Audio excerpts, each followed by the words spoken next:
سيدي الرئيس، نحن الهاربون، نحن المبعدون، نحن المذنبون، نحن المتهمون بالعبادة، بالعبادة،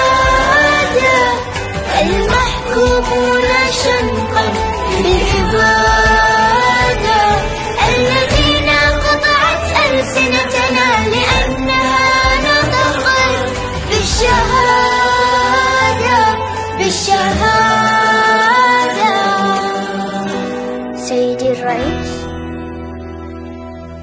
سنفطر في القدس عاصمة فلسطين، يكتبها رب الأمنيات العالقة بين يا ليتها. سنفطر في القدس عاصمة فلسطين.